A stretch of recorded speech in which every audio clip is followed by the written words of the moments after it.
Transformation of matrix ആണ് next topic. അപ്പോൾ നമ്മൾ ഓപ്പൺ ചെയ്തു C++ലേക്ക്. മെട്രിക്സ് ടൈപ്പ് ചെയ്തിട്ട് പെർഫോമിംഗ് ട്രാൻസ്ഫോർമേഷൻസ് ഒബ്ജക്റ്റ് ട്രാൻസ്ഫോർമേഷൻ ചെയ്യാൻ വേണ്ടിയിട്ടാണ് മെട്രിക്സ് യൂസ് ചെയ്യുന്നത്. ഫോർ എക്സാമ്പിൾ മെട്രിക്സ് ഉപയോഗിച്ച് നമുക്കൊരു പോയിന്റിനെ വേറെ ലൊക്കേഷനിലേക്ക് മാറ്റാം. For example, a matrix can be moved from one location to another. In this chapter, we will learn several useful transformations, translations, rotation, scale, projection, duplicate. And 5 transformation ആണ് നമ്മൾ ഈ ചാപ്റ്ററിൽ പഠിക്കാൻ പോകുന്നത്. നമ്മുടെ മെട്രിക്സിന്റെ ഇമ്പോർട്ടൻറ്റ് പ്രോപ്പർട്ടി എന്ന് പറയുന്നത് അവരുടെ സൈസ് 4x ആണ്. നമ്മൾ ഉപയോഗിക്കുന്ന ട്രാൻസ്ഫോർമേഷൻ മെട്രിക്സ് എല്ലാം 4x സൈസിലായി നമ്മൾ ഉപയോഗിക്കുക. It is possible by a decision to use homogeneous notation.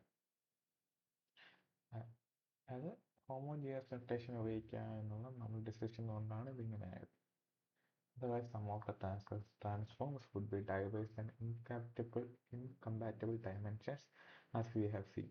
Ensuring they are the same size is not just for convenience, it will also make it possible to combine them arbitrarily and pre-compute groups of transforms for improved performance. Otherwise, അതെന്തായിരിക്കും, some of the transform would be diverse, incompatible ആയിരിക്കും, dimensions ആയിരിക്കും. അതായത് ഇത് important ആണ്. Same size ആയിരിക്കണം. എന്തുകൊണ്ടെന്ന് വെച്ചാൽ it also make it possible to combine them arbitrarily and pre-compute groups of transform for improved performance. അപ്പോൾ നമുക്ക് എന്താണ് ആർബിറ്റർലി എന്ന് പറയുന്നത്? അതായത്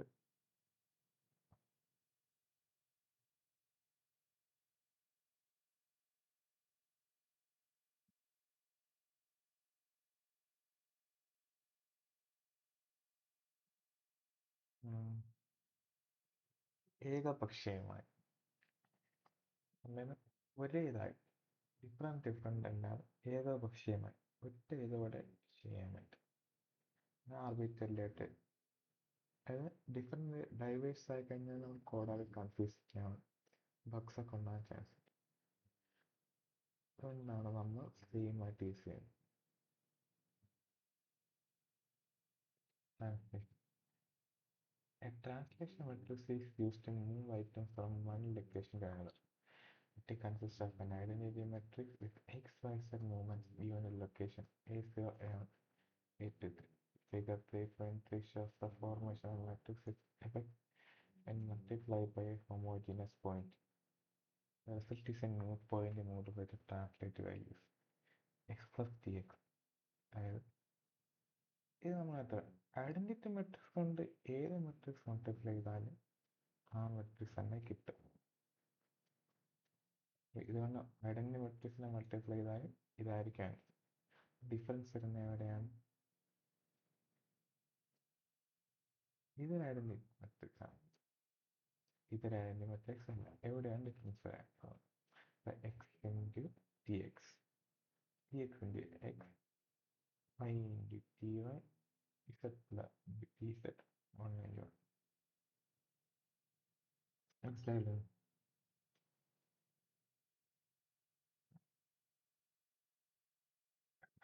പക്ഷെ ചോദിക്കും പിന്നെ എന്തിനാണ് ഇത് മെട്രിക്സ് മൾട്ടിപ്ലിക്കേഷൻ റൂളാണ് കേട്ടോ ഇത്. എന്ന് വെച്ചാൽ റോസും കോളംസും സെയിം നമ്പർ ആയിരിക്കണം, മൾട്ടിപ്ലിക്കേഷൻ പോസിബിൾ. അതിന് വേണ്ടിയിട്ടാണ് ഐഡന്റിറ്റി മെട്രിക്സ് കൂടെ. പിന്നെ അറിയാലോ 4x 4 ആണ് വൈസ് ആലോചിച്ചത്. ഇസ്ലാം എക്സ്പ്ലെയിൻ ചെയ്യുന്നുണ്ടോ എങ്ങനെ മൾട്ടിപ്ലിക്കേഷൻ ആക്കാം. At that point, xyz is translated or moved to location x plus dx plus y plus dy, z plus dz as the result of being multiplied by translation matrix. മനസ്സിലായില്ല? അത് xyz എന്ന ഉണ്ടായിരുന്ന point x plus dx y plus t y z plus t z എന്ന പോയിന്റിലേക്ക് മാറി. എങ്ങനെ? Translation matrix use ചെയ്തിട്ട്. ഇതാണ് translation matrix transform. For example, if we wish to move a group of points upward 5 units along the positive y direction, we should build a translation matrix by taking an identity matrix and placing the value 5 in the ty position. ഇപ്പൊ നമുക്കൊരു ഗ്രൂപ്പിനെ 5 points മുകളിലേക്ക് move ചെയ്യണമെങ്കിൽ നമ്മൾ എന്ത് ചെയ്യണം? ഇവിടെ T വൈയുടെ സ്ഥലത്ത് നമ്മൾ 5 എന്ന് കൊടുത്താൽ എന്താ? അത് y പ്ലസ് ടി വൈ ആവും. അങ്ങനെ അത് y കോർഡിനേറ്റിൽ 5 ടൈം മൂവ് ആവും. അതാണ് translation. There are several functions in TLM for building translation matrices and for multiplying point by matrices. Some relevant operation GLM translate. Build a matrix that translates by tx t by tz. GLM translates tx by tz കൊടുത്ത കിട്ടും. ഇനി അടുത്തൊരു function maxfor dot x4. ഇതാണ് ആദ്യത്തെ translation.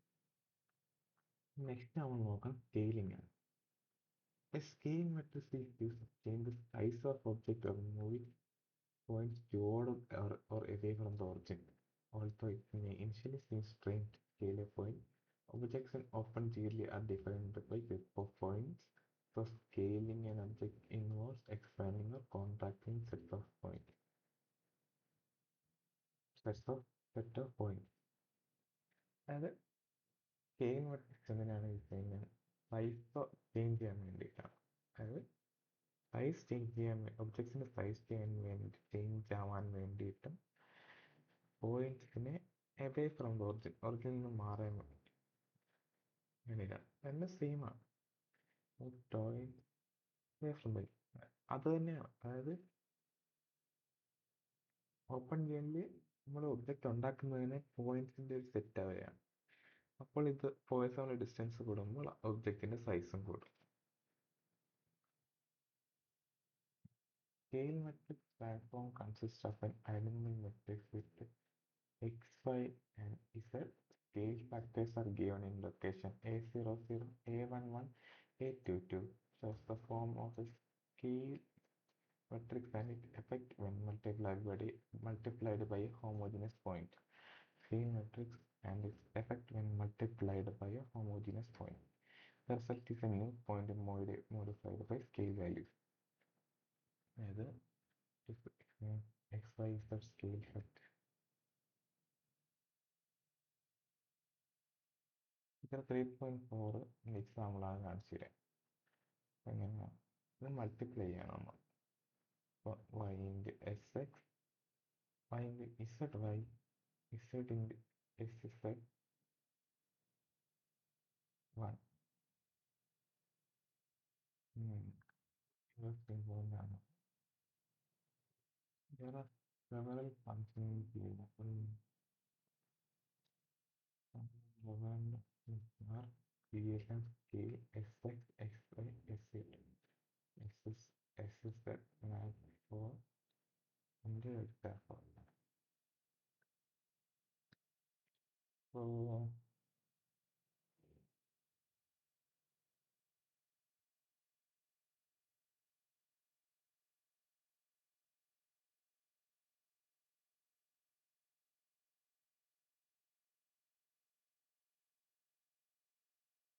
ഇത് add ആവില്ല, അതിന് multiply ആണ് ആവുക. എസ് എക്സ് ഇൻറ്റു എക്സ്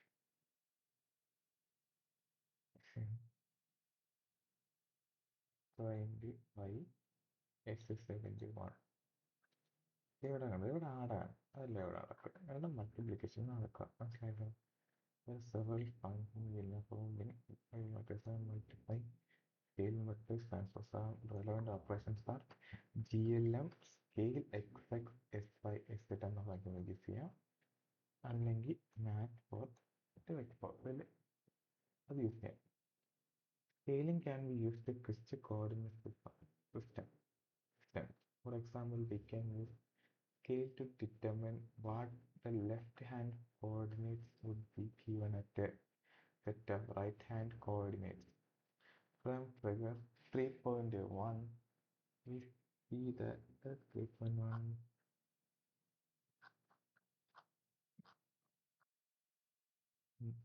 3.1 ഇതാണ് 3.1. നെഗറ്റീവ് സൈഡ് എടുക്കുമ്പോൾ ഇങ്ങോട്ട് റൈറ്റ് ഹാൻഡ് ആയി എന്നിട്ട്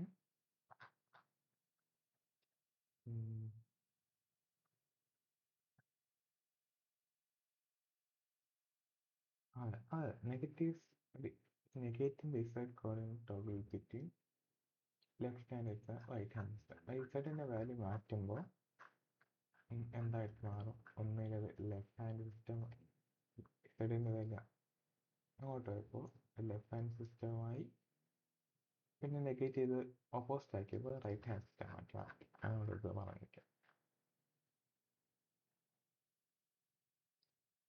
rotation is bit more complex. Next rotation ആണ് പഠിക്കാൻ.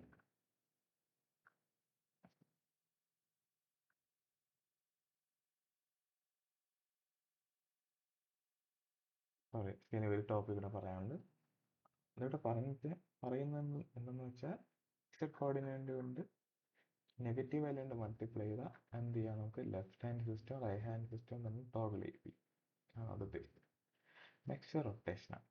Rotation is a bit more complex because rotating an item in 3D space requires a specifying an axis of rotation, the rotation amount of degrees or radian. അത് രണ്ടെണ്ണം 3D സ്പേസിൽ rotate ചെയ്യാൻ രണ്ട് ശ്രദ്ധിക്കണം. അത് axis of റൊട്ടേഷനും എത്ര ഡിഗ്രീസിൽ rotate ആവുന്നുണ്ട്, radian. In the mid-1700s, the mathematician Leonard Euler showed that a rotation around any desired axis could be specified instead as a combination of rotations around the x-y-z axis. These rotation angles on the respective axes have come to be known as Euler angle. The discovery known as Euler's theorem is very useful to us because rotations around each of three axes can be specified using matrices. And mid 1700s middle mathematician Leonhard Euler theorem ഉണ്ടാക്കിയാണ് Euler angle. ഡിസ്കവറിയാണ് Euler theorem.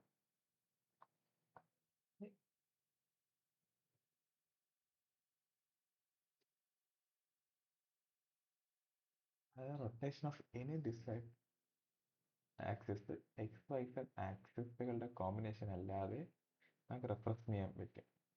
അതിന് 3 rotation angles use ചെയ്തു. അതാണ് Euler angle. The 3 rotation transforms around x, y, z axis respectively are shown in figure 3.5. There are several functions in GLM for building and using rotation matrices. GLM rotate mat for theta x, y, z, mat for into vector for rotation around x by theta cos theta minus sin theta cos theta. Rotation around y by theta cos theta sin theta minus sin theta cos theta. Rotation around z by theta cos theta minus sin theta sin theta cos theta.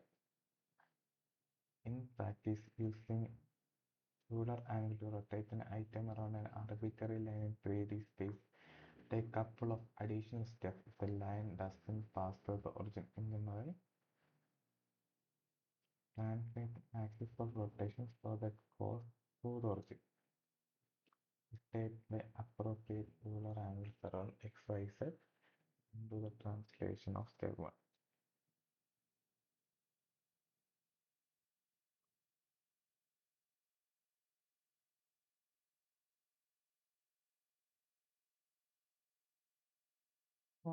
ഇത് മനസ്സിലായി. Rotation X ആംഗിളിന് തീറ്റ rotation ചെയ്യണമെങ്കിൽ നമ്മൾ use ചെയ്യേണ്ട matrix ഇതാണ്. Y ആംഗിളിന് Y ആക്സിസിൽ കൂടെയാണ് നമ്മൾ rotate ചെയ്യണമെങ്കിൽ ഇത് യൂസ് ചെയ്യാം. ഇതാണ് റെഗുലർ ആംഗിൾ. ഇസഡ് ആക്സിസ് ആണെങ്കിൽ ഇത് യൂസ് ചെയ്യാം. റൊട്ടേഷൻ അറൗണ്ട് ഇസഡ് ആക്സിസ് ആണ്. In practice, using Euler angles rotate around an arbitrary line in 3D space takes a couple of additional steps if the line doesn't pass through the origin. ഇപ്പം ഒറിജിനിൽ കൂടെ അല്ല പോകുന്നതെങ്കിൽ കുറച്ച് additional steps ഉണ്ട്. അതായത് translate the expectation so it goes through the origin. അത് നമ്മൾ ആദ്യം പഠിച്ചല്ലോ, ട്രാൻസ്ലേഷൻ. പൊസിഷൻ ചേഞ്ച് ചെയ്യുക, അതിനെ ആദ്യം നമ്മൾ ഒറിജിൻ്റെ ഇതിലേക്ക് കൊണ്ടുവരിക, എന്നിട്ട് നമ്മൾ റൊട്ടേറ്റ് ചെയ്യുക, എന്നിട്ട് ഇത് അൺഡു ചെയ്യുക, തിരിച്ച് എവിടെയാണോ വന്ന് അവിടെ തന്നെ പോവുക. The three rotation transforms shown in figure 3.5 each are interesting property. And inverse rotation happens to equal the transpose of matrix. This can be verified by the previous matrices. Recalling that cos minus theta equal to cos theta.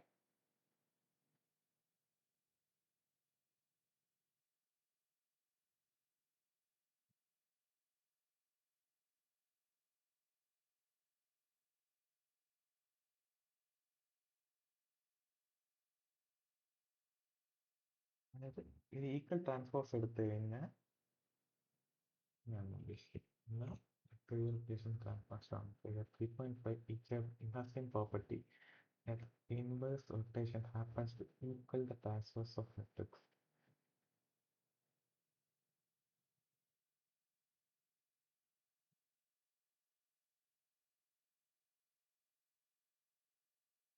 ഞാൻ ഇത് ലേറ്ററിൽ cover ചെയ്യുന്നു ഈ property കുറച്ചുകൂടെ നോക്കിയിട്ടുണ്ട്.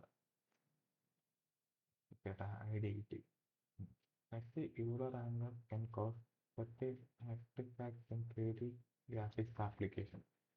For it is often advisable to quaternions for computing stations. Quaternions ദിശയാണ് recommend ചെയ്യുന്നത്. കുറച്ച് problems ഉണ്ട്. ക്വാട്ടേണിയൻസ് ദിശയാണ് റെക്കമെൻഡ് ചെയ്യുന്നത്. പിന്നെ ഓസ്ട്രേലിയസും അത് റെക്കമെൻഡ് ചെയ്യുന്നതാണ്. അപ്പോൾ ഈ മൂന്നെണ്ണം പഠിച്ചു. ഏതൊക്കെയാണ്? ട്രാൻസ്ലേഷൻ പഠിച്ചു, പഠിച്ചു. അപ്പോൾ